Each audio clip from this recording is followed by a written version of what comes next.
Hey everyone, today we're reviewing Debian 13 Trixie, the latest stable release of one of the most respected Linux distribution in this world. Is it worth upgrading in 2025? Let's break it down.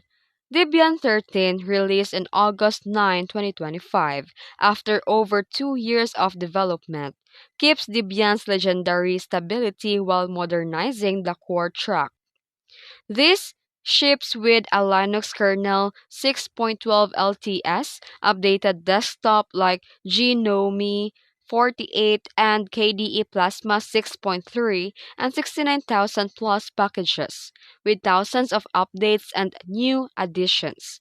It also expands official architecture supports to 64-bit RISC hardware for the first time.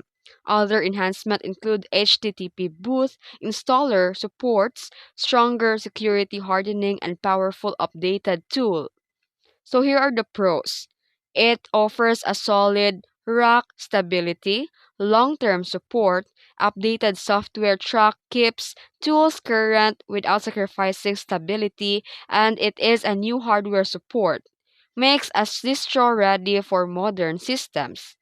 However, some users report Wayland or display servers quirks, and especially in NVIDIA drivers and occasional install upgrading bumps.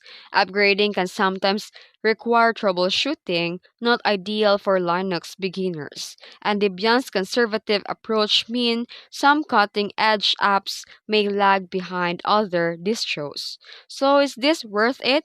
Yes, if you want a rock-stable, fully supported Linux distro for desktop, servers, or developments.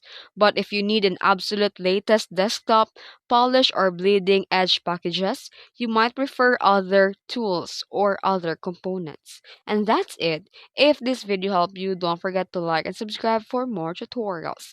Thanks for watching.